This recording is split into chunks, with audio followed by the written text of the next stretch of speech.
పేరు నాగగోపి. ఈ రోజు మనం సెకండ్ ఇయర్ ఫిజిక్స్ లోని వేవ్స్ చాప్టర్ దానిలో స్టేషనరీ వేవ్ క్వశ్చన్ గురించి ఎక్స్ప్లెయిన్ చేసుకున్నాము. దెన్ వేవ్ అంటే ఏంటంటే అసలు మనకి it is disturbance. It is a disturbance that propagates in a free space. ఒక ఫ్రీ స్పేస్ ఉన్నప్పుడు దానిలో మనకి డిస్టర్బెన్స్ క్రియేట్ అయితే దాన్ని ఏమంటాము, వేవ్ అంటాము. సో వేవ్స్ లో టైప్స్ ఉన్నాయి. అందులో ఇది మనకి స్టేషనరీ వేవ్. స్టేషనరీ వేవ్ గురించి చెప్పాలంటే ఫస్ట్ ఆఫ్ ఆల్ దాని డెఫినేషన్ టూ ప్రోగ్రెసివ్ వేవ్స్. అసలు ప్రోగ్రెసివ్ వేవ్ అంటే a wave that can be travel from a source. Source నుంచి ట్రావెల్ అవుతుంది వేవ్ అనేది. ఎక్కడికి వెళ్తుంది? సోర్స్ నుంచి ట్రావెల్ అయ్యి ఇన్ఫినిట్ మీడియం కి వెళ్ళి and never returns to the origin. Source నుంచి స్టార్ట్ అయ్యి ఇన్ఫినిట్ మీడియం కి వెళ్ళి మళ్ళీ ఈ ఆరిజిన్ దగ్గరికి రాకపోతే అలాంటి వేవ్స్ ఏమంటాం మనం? ప్రోగ్రెసివ్ వేవ్స్ అంటాం. అలాంటివి ఇక్కడ two progressive waves having same amplitude, same frequency and wave length travelling in opposite direction. ఇలా ఆపోజిట్ డైరెక్షన్ లో ట్రావెల్ చేస్తూ మనకి సూపర్ ఇంపోజ్ అయితే దాన్ని ఏమంటాం మనం? స్టేషనరీ వేవ్ అంటాం. So progressive wave general equation మనకి ఇక్కడ చూడండి. ఇలా చేసుకున్నప్పుడు మనకి నోడ్స్ యాంటీ నోడ్స్ అనే ఫామ్ అవుతాయండి. నోడ్స్ అంటే ఏంటి, యాంటీ నోడ్స్ అంటే ఏంటంటే యాంప్లిట్యూడ్ అనేది మినిమం అయితే నోడ్ ఫామ్ అవుతుంది, యాంప్లిట్యూడ్ మాక్సిమం అయితే యాంటీ నోడ్ ఫామ్ అవుతుంది. So first of all progressive wave equation y1 is equal to a sin kx minus omega t. ఇది ఈక్వేషన్ నెంబర్ 1. నెక్స్ట్ అలాగే second wave కి y2 is equal to a sin kx plus omega t. Equation number 2. According to superposition principle. According to superposition principle. Superposition principle అంటే ఇక్కడ మనకి y is equal to y1 plus y2. Then ఇప్పుడు y is equal to ఇక్కడ y1 అంటే ఎంత మనకి? a sin kx minus omega t plus y2 అంటే a sin kx plus omega t. So ఇక్కడ a అనేది కామన్ తీసుకున్నాం. రెండిట్లో కామన్ తీస్తే ఇది ఎలా ఉంది అంటే sin of a minus b ఫార్ములాలో ఉంది. sin of a minus b formula అంటే sin a cos b minus cos a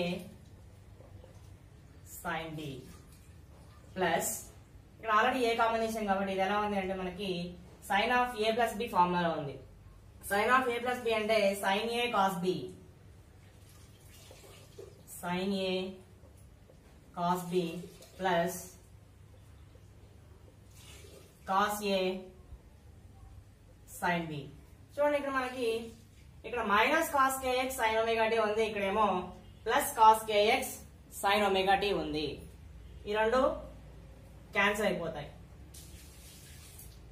ఇక్కడ minus cos kx sin omega t and plus cos kx sin omega t cancel అయిపోతే మిగిలినది ఇక్కడ y is equal to a into sin kx cos omega t plus sin kx cos omega t అంటే 2 sin kx cos omega t. Then y is equal to 2a into sin kx cos omega t. So here ఇక్కడ 2a sin kx ఏమనుకున్నానంటే మనం resultant amplitude అంటున్నాం. So ఇక్కడ 2a sin kx ఏమనుకున్నామంటే resultant amplitude ar అనుకుంటున్నాం. Then ar is equal to 2a sin kx. So amplitude అంటే ఏంటి? Maximum displacement travel from a body from its mean position. ఇక్కడ ఈ point దగ్గర నుంచి మాక్సిమం డిస్ప్లేస్మెంట్ ట్రావెల్ చేస్తుంది. దీన్ని ఏమంటామంటే మనం యాంప్లిట్యూడ్ అంటాము. సో ఇక్కడ a resultant amplitude ar is equal to 2a sin kx, where k is equal to propagation constant అండి. k అంటే మనం ఏం రాసుకోవచ్చు ఇక్కడ k is equal to 2 pi by lambda. Then y is equal to ఈ మొత్తాన్ని ఏమనుకున్నాం మనం? రిజల్టెంట్ యాంప్లిట్యూడ్ అన్నాం కాబట్టి ar cos omega t వస్తుంది. సో రిజల్ట్ యాంప్లిట్యూడ్ ఎంత మనకి? ar is equal to 2a sin kx, where k is equal to 2 pi by lambda. is equal to మనకి 2a sin kx అనుకున్నాము. k అంటేనేమో 2 pi by lambda అండి. So ఇప్పుడు మనకి nodes ఎప్పుడు ఫామ్ అవుతాయి, యాంటీ నోడ్స్ ఎప్పుడు ఫామ్ అవుతాయి? నోడ్ అంటే ఏం చెప్పుకున్నాం మనం?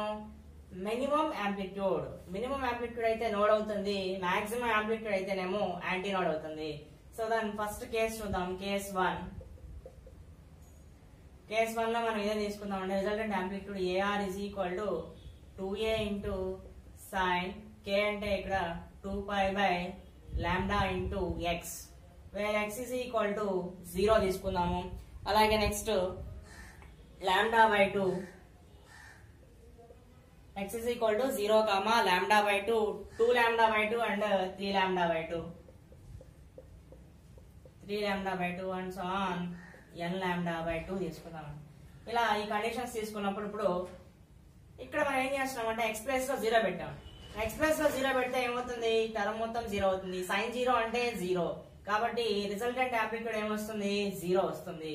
0 అయింది కాబట్టి మినిమం యాంప్లిట్యూడ్, దీన్ని ఏమంటామంటే మినిమం యాంప్లిట్యూడ్ అయితే దాన్ని ఏమంటాము, నోడ్ అంటాం. సో ఇక్కడ ఈ కండిషన్ లో యాంప్లిట్యూడ్ అనేది మినిమం అయితే మనకి ఏం ఫామ్ అవుతాయి, నోడ్స్ అనేవి ఫామ్ అవుతాయి. నెక్స్ట్ అలాగే కేస్ 2, అదే ఇక్కడ రిజల్టెంట్ తీసుకుందాం మనం. Resultant amplitude AR is equal to 2A sin 2π by lambda into x, 2π by lambda into x అండి. ఇక్కడ x is equal to ఏం తీసుకుంటున్నామంటే lambda by 4, 3 lambda by 4 and 5 lambda by 4 and so on. ఎక్కడ వరకు 2n plus 1 into lambda by 4 and so on, 2n plus 1 into lambda by 4. ఇప్పుడు చూడండి అంటే మనకి x place లో lambda by 4 పెడుతున్నాం. ఇప్పుడు lambda by 4 పెడితే ఏమవుతుంది, మనకి ఇక్కడ lambda క్యాన్సిల్ అవుతుంది. 2 అనేది ఇందులో 2 టైమ్స్ అంటే π by 2. sin 90 అంటే ఎంత వస్తుంది, 1, కాబట్టి రిజల్టెంట్ యాంప్లిట్యూడ్ అనేది మనకి మాక్సిమం అవుతుంది. రిజల్టెంట్ యాంప్లిట్యూడ్ మాక్సిమం అయితే మనకి అక్కడ ఫామ్ అయ్యాయి యాంటీ నోడ్స్. సో ఇక్కడ నోడ్స్ అనేవి, యాంప్లిట్యూడ్ అనేది మినిమం అయితే మనకి ఏమవుతుంది, నోడ్ ఫామ్ అవుతుంది. యాంప్లిట్యూడ్ అనేది మాక్సిమం అయితే యాంటీ నోడ్ అనేది ఫామ్ అవుతుంది. When a string vibrates with one loop,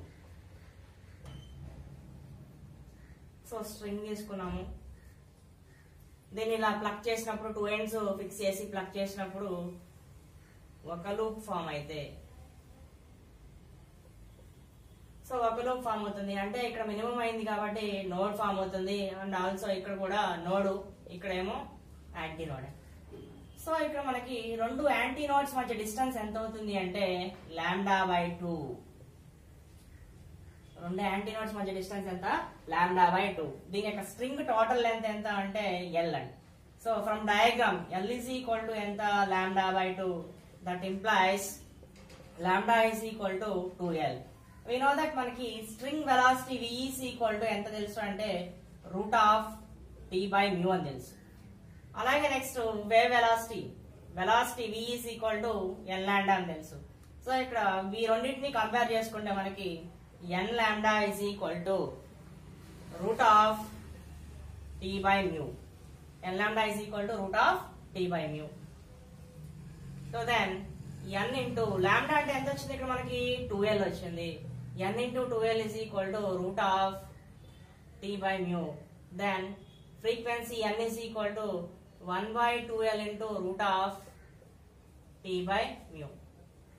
This is the fundamental frequency. దీన్ని ఏమంటాం మనం, ఫండమెంటల్ ఫ్రీక్వెన్సీ. అండ్ ఇక్కడ దీన్ని n is equal to 1/2L అంటే 1/2L into √T/μ అంటే ఫండమెంటల్ ఫ్రీక్వెన్సీ అనుకున్నాము. నెక్స్ట్ స్ట్రింగ్ అనేది ఇంత ముందేమో 1 లూప్ తో వైబ్రేట్ అయింది, ఇప్పుడు 2 లూప్స్ తో వైబ్రేట్ అవుతున్నప్పుడు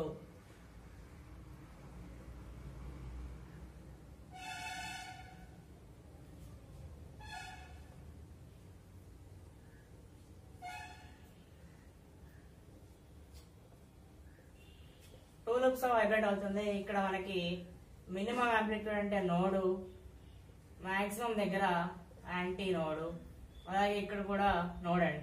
2 సక్సెసివ్ నోడ్స్ మధ్య డిస్టెన్స్ ఎంత అవుతుంది అంటే వేవ్ లెంత్ లాంబ్డా అవుతుంది.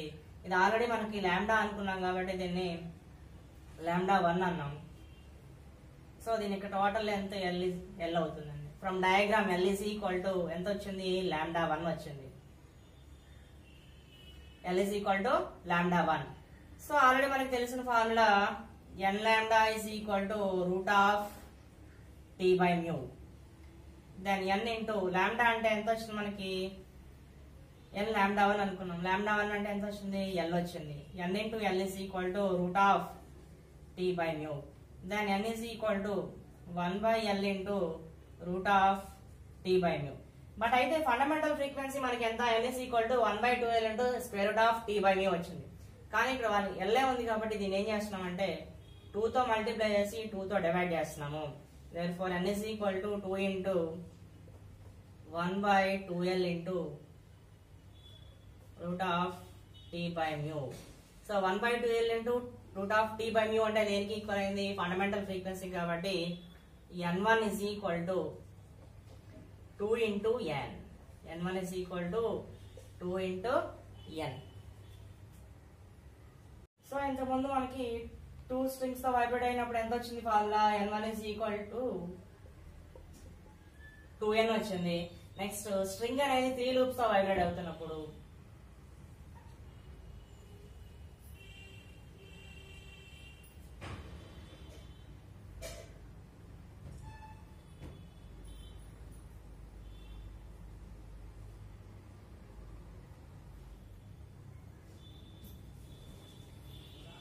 సో ఇక్కడ మనకి నోడ్ ఫామ్ అవుతుంది ఇక్కడ కూడా. అండ్ నెక్స్ట్ ఇది మాక్సిమం కాబట్టి యాంటీ నోడ్.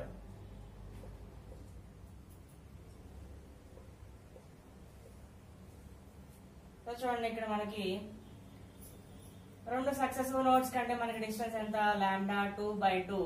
అలాగే ఈ 2 సక్సెసివ్ నోడ్ కి నేమో λ2/2. అలాగే 2 సక్సెసివ్ నోడ్స్ కి వచ్చేసరికి λ2. టోటల్ స్ట్రింగ్ లెంత్ ఎంత, L. From diagram L is equal to λ2/2 plus λ2. Then L is equal to ఎంత అవుతుంది అంటే మనకి 3λ2/2. దాని నుంచి λ2 is equal to 2L/3. we know that మనకి ఏం తెలుసు ఇక్కడ మనకి V is equal to n lambda అని తెలుసు. అలాగే V is equal to root of t by mu అని తెలుసు. దీని నుంచి n lambda is equal to root of t by mu. n into దీన్ని λ2 అనుకున్నాం కాబట్టి λ2 అంటే ఎంత వచ్చింది ఇక్కడ మనకి 2L/3 is equal to root of t by mu. Then n is equal to ఇది అడ్డొస్తే రివర్స్ అవుతుంది 3 into 1 by 2L into root of t by mu. therefore n2 is equal to 3 into ఈ మొత్తాన్ని ఫండమెంటల్ ఫ్రీక్వెన్సీ అనుకున్నాము కాబట్టి n2 is equal to 3n. therefore frequency ratio చూద్దాము.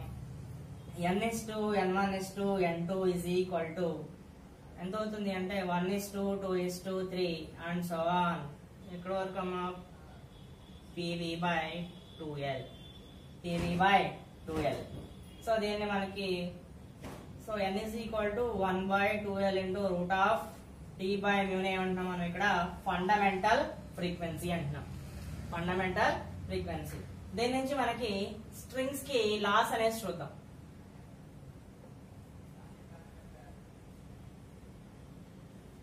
So here ఇక్కడ n అంటే frequency, L అంటేనేమో length, t అంటే tension, అలాగే మ్యూ అంటే linear density.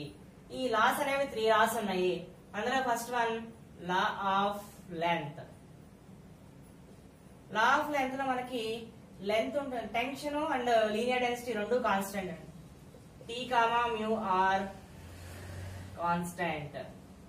Then fundamental frequency is inversely proportional to its length. ఇది law of length. Law of length అంటే fundamental frequency is inversely proportional to its length. Next law of tension. Law of tension లో మనకి length అలాగే linear density రెండు కూడా constants అవుతాయి. Constants అయినప్పుడు n proportional to root t అంటే fundamental frequency is directly proportional to square root of it's tension. Next law of linear density.